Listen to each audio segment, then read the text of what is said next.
Glória a Deus, estamos aqui no nosso estudo sobre o batismo no Espírito Santo e como recebê-lo de W.B. Grant. E nesse capítulo de hoje, capítulo 21, nós vamos falar ao respeito dessa expressão, até produzir um frenesi. Meu Deus, o que é isso, pastora? Já vamos ver, tá bom? Eu sou a pastora Leila, pastora missionária e campo missionário, e eu tenho o prazer hoje de compartilhar esse estudo sobre o batismo no Espírito. Se você ainda não recebeu, para que você saiba como ir atrás desse batismo, como recebê-lo. E se você quer ajudar alguém e não sabe como, então vamos compartilhar esse estudo e poder ajudar a muitas pessoas a receber o que lhe é por direito. Olha o capítulo de hoje, o capítulo 21, e diz assim: os mestres que têm sua religião na mente tentam explicar o batismo no Espírito Santo entre eles mesmos. Cogitando esse assunto sob um ponto de vista mental, dizem que o batismo é um caso de excitação. Afirmam aos seus fiéis, de quem ganharam a confiança, mais ou menos o seguinte: ou são boas pessoas, mas tornaram-se delirantes. Trata-se apenas de um delírio no qual alguém fica articulando sílabas incoerentes e dizendo o que lhe vem à cabeça, tudo provocado por excitação ou entusiasmo. Eles procuram explicar o batismo psicologicamente. Amém? O povo diz o mesmo, então repete-se a mesma falácia. Os pregadores espalham essa ideia entre os membros e estes contam aos filhos que contam-na aos companheiros, e esta tradição torna sem efeito a palavra de Deus. Veja Marcos, ou Evangelho de Marcos, o segundo escreveu o pastor Marcos, capítulo 7, versículo 13. Uns são sinceros, outros não. Mas há poucos dias errei a estrada e andei centenas de quilômetros antes de descobrir o meu erro, apesar de ser sincero. Alguns são ignorantes de fato, mas outros se ignoram propositalmente. Deus não tolera mais essa ignorância. Veja Atos dos Apóstolos, capítulo 17, versículo 30. O homem natural não pode compreender as coisas de Deus, pois estas parecem loucura para ele. E eu vou abrir aqui a minha Bíblia na primeira carta aos Coríntios, capítulo 2. Abre aí comigo, primeira carta aos Coríntios, capítulo 2. Nós lemos essa passagem ontem, na ceia do Senhor. Primeira carta aos Coríntios, capítulo 2. Ontem nós lemos no capítulo 23, a ceia do Senhor, tá bom? Primeira carta aos Coríntios, capítulo 2, versículo 14, diz assim, peraí que eu estou colocando a versão em português, tá? Diz assim, quando não tem o Espírito, escuta bem o que está dizendo a palavra, tá? Porque a gente pode falar o que está falando no livro, eu posso falar qualquer coisa, mas está na Bíblia. O que que diz a palavra ao respeito desse assunto, tá bom? Quem não tem o Espírito não aceita as coisas que vêm do Espírito de Deus, pois lhe são loucura e não é capaz de entendê-las, porque elas são discernidas espiritualmente. Amém? Então, tem muitos argumentos, mas o que está na Bíblia, está na Bíblia. A gente não pode refutar o que está na Bíblia, amém? É tremenda a influência que o pastor exerce sobre as pessoas que aceitam tudo o que ele diz, alegando que é o líder. Afirmam que é um homem bom e deve saber mais do que elas, porque cursou o seminário e adquiriu títulos de formatura. Nos últimos dias terão uma forma de piedade, entretanto, não terão o poder. Cativam mulheres sobrecarregadas de pecados. Restam ainda alguns homens sobrecarregados de pecados. Segunda de Timóteo, capítulo 3, versículos 5 e 6. As pessoas não têm culpa daquilo que aprenderam na infância, mas graças a Deus, o dia do avivamento mundial já despontou. E o povo está atendendo a realidade em todas as igrejas no mundo inteiro, graças a Deus. Para você e eu vermos, podemos assistir que as coisas não dependem de nós. Nós podemos acreditar e executar e viver a palavra, ou nós podemos virar apenas expectantes daquilo que Deus faz, porque Ele vai fazer de qualquer jeito. Independente de você quer obedecer, se você quer crer ou não crer, Ele vai derramar do seu espírito, amém? Eu vou aproveitar para beber um pouquinho de água, que esses dias eu tenho pregado muito, e a minha garganta está pedindo auxílio. Mas se precisar rasgar a garganta, então vamos continuar. O importante é que nós possamos anunciar a palavra de Deus.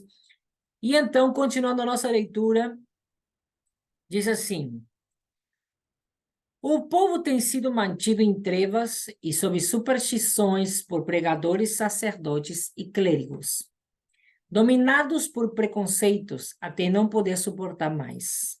Os perigos de hoje têm levado o povo a orar e ler a Bíblia. Graças a Deus.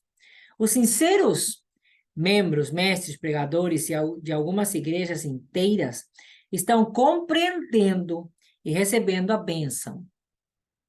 Depois de a receberem, saem e espalham as boas notícias. Essa é a obra de Deus, esse é o mover de Deus, que não tem como você e eu evitarmos, amém? Graças a Deus que nos excede. Glória a Deus por isso. Então, estão lançando fora o jugo da opressão religiosa, bem como as trevas e a ignorância, alimentando-se nos pastos verdes, produzidos por essa gloriosa última chuva. Aleluia! Os poucos que continuam com escusas, como as mencionadas, ou não são sinceros, ou estão cerca de 10 anos atrasados. Os crentes no dia de Pentecostes foram acusados de bêbados. Olha o que a Bíblia está dizendo. Amém? Então, essas falas, essas acusações não são de hoje, gente, pelo amor de Deus. Amém? Jesus foi acusado de estar fora de si. Veja o Evangelho de Marcos, capítulo 3, versículo 21. E de estar possuído pelo demônio. Paulo foi acusado ou chamado de louco. Veja Atos dos Apóstolos, capítulo 26, versículo 24. Alguns filhos do diabo foram destruídos após zombarem de um homem calvo. Segunda de Reis, capítulo 12, versículo 23. Porque este cria no sobrenatural. Aqueles rapazes certamente ouviram seus pais conversarem na hora da mesa. E seus pais ouviram o pregador dizer que Eliseu delirou e achou que as águas haviam sido divididas. Os homens, a quem o Espírito Santo usou no passado, foram os que o Espírito de Deus embriagou, e o mundo não os podia tolerar. Deus, certa vez, provou, por intermédio de Elias, que frenesi era uma coisa diferente. Sem dúvida, muitos modernistas acusavam Elias de ser fanático quanto à religião. Alguns doutores e embusteiros procuravam mostrar ao povo que Elias era fanático. Eles gritaram, ficaram histéricos, até mesmo cortaram suas carnes. Nada sucedeu. Não deu certo. Veja 1 de Reis, capítulo 18. Os 7 judeus de Atos 19 chegaram a saber que só a verdade resolveria quando os demônios se apoderaram deles. Rasgaram suas roupas e os feriram. Veja que Jesus não disse, ide e esperai até que comeceis a delirar. Ou recebei um histerismo. O texto de Lucas 11:13 mostra de uma vez por todas que é impossível um servo de Deus receber qualquer outra coisa quando ele pede o Espírito Santo. Amém? A razão diz que não. Assim como Elias mostrou aos escarnecedores religiosos daquele tempo que eles estavam errados, do mesmo modo, podemos provar o mesmo para os atuais zombadores. Sempre terão zombadores. Que esses oponentes façam como Paulo disse, provai todas as coisas, que façam seus correligionários entrarem em desvario. Veja se os demônios serão expulsos, se os olhos dos cegos serão abertos, ou os ouvidos dos surdos desimpedidos. Eles ficam fanáticos, mas é no futebol. Contudo, observa que não deixam de pecar. Ficam alucinados no cinema ou em uma representação teatral, ou quando uma prostituta toma o marido de outra mulher, ou um bandido burla um policial. Mas isso não os faz deixar de tomar o cônjuge de um vizinho. Eles, de fato, ficam loucos nos bailes, mas noto que continuam injuriando, fumando, bebendo, mentindo, brigando e zombando da vida santa. Venha, receba o que possui e não tenha cuidado com as coisas do mundo. O que você receber mudará o curso de toda a sua vida. Então, o meu conselho é que você simplesmente se foque nas coisas do céu. Ao final de contas, o Senhor nos disse para procurarmos primeiro as coisas do reino. O resto que a gente precisar, que for necessidade, até o que a gente pedir, o Senhor vai trazer como consequência dessa primeira busca das coisas do reino. Busque o batismo no Espírito Santo, porque ele lhe foi dado, lhe foi liberado pelo poder da palavra. A palavra nos ensina sobre isso. Então, creia na palavra. Creia tão somente e os teus olhos verão a glória de Deus. Não se conforme com menos do que isso.